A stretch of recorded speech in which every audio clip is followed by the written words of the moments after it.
বাংলাদেশের অর্থনীতিতে এখন এমন একটি পরিস্থিতি তৈরি হয়েছে যেখানে সরকারের আয় কমছে কিন্তু খরচ কমছে না।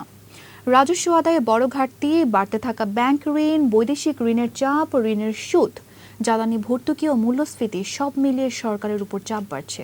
প্রশ্ন হলো, সরকারের আয় কমছে কেন, খরচ কমছে না কেন? এই ঘাটতি মেটাতে সরকার কোথা থেকে টাকা নিচ্ছে, আর শেষ পর্যন্ত এই চাপের প্রভাব সাধারণ মানুষের ওপরই বা কতটা পড়ছে? চলুন আজ আমরা এই প্রশ্নগুলোর উত্তর খুঁজে নিই। সবার প্রথমে যে প্রশ্ন আসে তা হলো, সরকারের আয় কেন কমছে? সরকারের আয়ের প্রধান উৎস হলো রাজস্ব, কিন্তু চলতি অর্থবছরে প্রথম ৮ মাসে রাজস্ব আদায়ে বড় ঘাটতি দেখা গেছে। লক্ষ্যমাত্রা ছিল ৩,২৫,৮০২ কোটি টাকা, কিন্তু আদায় হয়েছে ২,৫৪,৩৩০ কোটি টাকা। ফলে ঘাটতি দাঁড়িয়েছে প্রায় ৭১,৪৭২ কোটি টাকা। অর্থাৎ লক্ষ্যমাত্রার তুলনায় রাজস্ব আদায় প্রায় ২২% পিছিয়ে আছে। কিন্তু এত বড় রাজস্ব ঘাটতির কারণ কি? রাজস্বের বড় তিনটি উৎস হলো আয়কর, ভ্যাট ও আমদানি শুল্ক। কোনোটি লক্ষ্যমাত্রা অনুযায়ী আদায় হচ্ছে না। বিশেষ করে আয়কর খাতে বড় ঘাটতি রয়েছে। প্রায় ১,২৮,০০,০০০ ঋণধারের বিপরীতে রিটার্ন জমা দিয়েছেন মাত্র ৪৬ লাখের মতো মানুষ। অর্থাৎ করদাতার সংখ্যা থাকলেও কার্যকরভাবে কর আদায়ের জায়গায় বড় দুর্বলতা রয়েছে। অন্যদিকে আমদানি কমার সঙ্গেও রয়েছে এর এক জটিল সম্পর্ক। আমদানি কমলে আমদানি শুল্ক ও ভ্যাট থেকে সরকারের আয় কমে যায়। একই সময়ে ব্যবসায়িক কর্মকাণ্ড দুর্বল হলে দেশীয় ব্যবসা থেকে ভ্যাট আদায় কমতে পারে। ফলে অর্থনীতির কর্মকাণ্ড দুর্বল হওয়ার সঙ্গে সরকারের রাজস্ব আয়ও কমে যায়। কিন্তু এখন কথা হলো, আয় কমলেও সরকারের খরচ কমছে না কেন? কারণ সরকারের অনেক ব্যয় বন্ধ বা হঠাৎ কমানো সম্ভব নয়।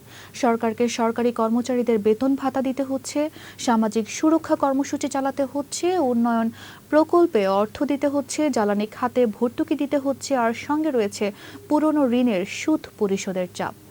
অর্থাৎ সরকারের আয় কমলেও প্রয়োজনীয় ব্যয়ের বড় অংশ থেকেই যাচ্ছে। প্রশ্ন তাহলে, আয় ব্যয়ের এই বিপুল ঘাটতি সরকার কিভাবে সামাল দিচ্ছে?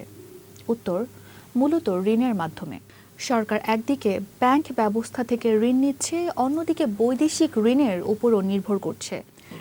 বাংলাদেশ ব্যাংকের তথ্য অনুযায়ী এই অর্থ বছরের প্রথম ৯ মাসেই ব্যাংক ব্যবস্থা থেকে সরকারের ঋণ প্রায় ১,০৯,০০০ কোটি টাকা হয়েছে। এই অঙ্ক পুরো বছরের নির্ধারিত লক্ষ্যমাত্রাকেও ছাড়িয়ে গেছে। তবে সরকার ব্যাংক থেকে এত ঋণ নিলে সমস্যা কোথায়? সমস্যাটা হলো, ব্যাংকের অর্থের জন্য সরকার ও বেসরকারি খাতের মধ্যে প্রতিযোগিতা তৈরি হতে পারে। সরকার যদি ব্যাংক থেকে বড় অঙ্কের টাকা নেয়, তাহলে উদ্যোক্তাদের জন্য ঋণ পাওয়া কঠিন হতে পারে। ঋণের সুদও বেশি থাকতে পারে, ফলে নতুন শিল্প, ব্যবসা ও বিনিয়োগ কমে যেতে পারে। আর বিনিয়োগ কমলে নতুন কারখানা, ব্যবসা ও উৎপাদন কেন্দ্র তৈরির গতি কমে যায়। এর ফলে নতুন কর্মসংস্থানের সুযোগও কমে যেতে পারে। অর্থাৎ সরকারের ঘাটতি মেটাতে নেওয়া ঋণ যদি বেসরকারি বিনিয়োগকে দুর্বল করে দেয়, তাহলে সাময়িকভাবে সরকারের অর্থের ব্যবস্থা হলেও দীর্ঘমেয়াদে অর্থনীতির প্রবৃদ্ধি ক্ষতিগ্রস্ত হতে পারে।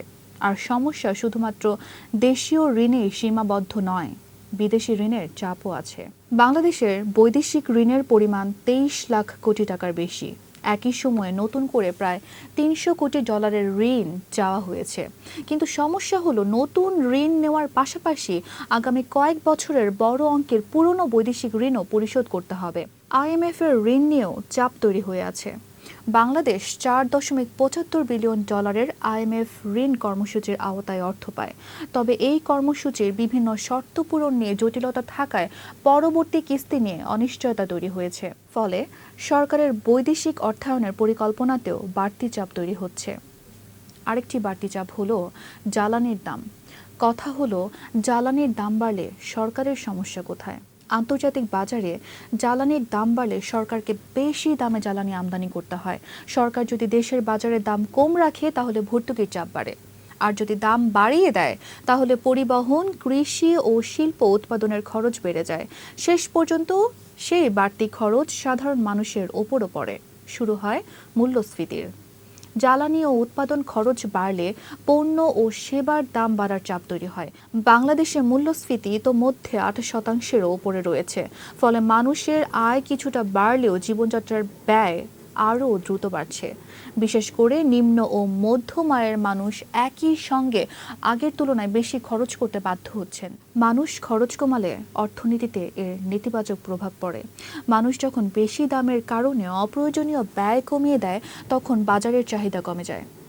চাহিদা কমলে ব্যবসার বিক্রি কমে, বিক্রি কমলে উৎপাদনে চাপ পড়ে, এরপর উদ্যোক্তারা নতুন বিনিয়োগে আগ্রহ হারাতে পারেন। অর্থাৎ মূল্যস্ফীতি শুধু মানুষের পকেটের সমস্যা নয়, এটি পুরো অর্থনীতির উপর প্রভাব ফেলে। এখন প্রশ্ন আসে, বাংলাদেশের প্রবৃদ্ধির অবস্থা এখন কেমন? উত্তর হলো, প্রবৃদ্ধির গতিও দুর্বল হয়েছে। 2024-25 অর্থ বছরে বাংলাদেশের জিডিপি প্রবৃদ্ধি নেমে এসেছে 3.49%। প্রবৃদ্ধি কমে যাওয়ার অর্থ হলো অর্থনীতিতে উৎপাদন, বিনিয়োগ ও ব্যবসায়িক কর্মকাণ্ডের গতি আগের তুলনায় দুর্বল হয়ে পড়েছে। এর প্রভাব পড়েছে কর্মসংস্থানের উপর। প্রতি বছর বিপুল সংখ্যক তরুণ শ্রমবাজারে প্রবেশ করছেন, কিন্তু তাদের তুলনায় পর্যাপ্ত নতুন কর্মসংস্থান তৈরি হচ্ছে না। বিনিয়োগ কমে গেলে নতুন শিল্প ও ব্যবসা কম তৈরি হবে, আর নতুন ব্যবসা কম হলে নতুন চাকরির সুযোগও কমবে। এসব কিছুর সাথে আবার যুক্ত হয়েছে ব্যাংক খাতের সমস্যা, কারণ অর্থনীতির বিনিয়োগ ও উৎপাদনের বড় একটি অংশ ব্যাংক নির্ভর। খেলাপি ঋণ বাড়লে এবং দুর্বল ব্যাংকগুলোকে সহায়তা দিতে হলে ব্যাংক খাতের উপর চাপ পড়ে। ব্যাংক দুর্বল থাকলে উদ্যোক্তারা সহজে ঋণ পায় না, ফলে উৎপাদন, বিনিয়োগ ও কর্মসংস্থানের গতি আরও কমে যেতে পারে। এখন চিন্তার বিষয়, সামনে সরকারের সবচেয়ে বড় ঝুঁকি কি? সামনে নতুন অর্থ বছরের বাজেট। সেখানে বেতন ভাতা, সামাজিক সুরক্ষা, উন্নয়ন ব্যয়, ভর্তুকি এবং ঋণের সুদ সব মিলিয়ে সরকারের বড় অঙ্কের অর্থ প্রয়োজন হবে। কিন্তু রাজস্ব আয় যদি সেই হারে না বাড়ে, তাহলে আবারও ঘাটতি তৈরি হবে এবং ঘাটতি মেটাতে ঋণের উপর নির্ভরতা বাড়তে পারে। ঋণ যত বাড়বে, সুদের চাপও তত বাড়বে। ফলে সরকারের বাজেটের বড় একটি অংশ নতুন উন্নয়ন বা জনসেবার পরিবর্তে পুরনো ঋণের দায় মেটাতে চলে যেতে পারে। এটি দীর্ঘমেয়াদে অর্থনীতির জন্য বড় ঝুঁকি। তাহলে এই সংকট ও ঝুঁকি থেকে বের হওয়ার পথ কি? প্রথম কাজ হলো রাজস্ব আয় বাড়ানো। কর ব্যবস্থার সংস্কার করতে হবে, করের আওতা বাড়াতে হবে এবং কর ফাঁকি কমাতে হবে। এর পাশাপাশি সরকারি ব্যয়েও অগ্রাধিকার ঠিক করতে হবে। কোন খরচ জরুরি, কোন খরচ কমানো সম্ভব এবং কোন খরচ ভবিষ্যতে আয় ও কর্মসংস্থান তৈরি করবে, সেটা গুরুত্ব দিয়ে দেখাতে হবে। একই সঙ্গে ব্যাংক খাতে শৃঙ্খলা ফিরিয়ে আনা, বিনিয়োগের পরিবেশ উন্নত করা এবং মূল্যস্ফীতি নিয়ন্ত্রণ করাও জরুরি। সব মিলিয়ে বাংলাদেশের অর্থনীতির বর্তমান সমস্যাকে শুধু সরকারের টাকা কম এভাবে দেখলে পুরো চিত্রটা বোঝা যাবে না। আসল সমস্যা হলো রাজস্ব আয় কমছে কিন্তু ব্যয়ের চাপ কমছে না। ফলে ঘাটতি মেটাতে ঋণ বাড়ছে, ঋণ বাড়লে সরকারের সুদের উপর চাপ বাড়ছে। আবার সরকারের ঋণ যদি বেসরকারি বিনিয়োগকে চাপে ফেলে, তাহলে বিনিয়োগ ও কর্মসংস্থান কমতে পারে। তার সঙ্গে মূল্যস্ফীতি ও দুর্বল প্রবৃদ্ধি যোগ হলে চাপটা শেষ পর্যন্ত সাধারণ মানুষের জীবনেই এসে পড়ে। তবে এই পরিস্থিতি থেকে বের হওয়ার পথ আছে। শুধু নতুন ঋণ নিয়ে আজকের ঘাটতি মেটানো নয়, সরকারের নিজস্ব আয় বাড়ানো, কর ব্যবস্থার সংস্কার, ব্যাংক খাতে শৃঙ্খলা, বিনিয়োগের পরিবেশ উন্নত করা এবং সরকারি অর্থের দক্ষ ব্যবহার, এই বিষয়গুলোতেই এখন সবচেয়ে বেশি গুরুত্ব দিতে হবে। কারণ শেষ পর্যন্ত একটি দেশের অর্থনীতি কত টাকা ঋণ নিয়েছে শুধু সেটি দিয়ে বিচার করা যায় না। আসল প্রশ্ন হলো, সেই টাকা কোথায় গেল, দেশের আয় কতটা বাড়লো, কত কর্মসংস্থান তৈরি হলো এবং সাধারণ মানুষের জীবনে তার সুফল কতটা পৌঁছালো। নুসরাত জাহান, টাইমস 24।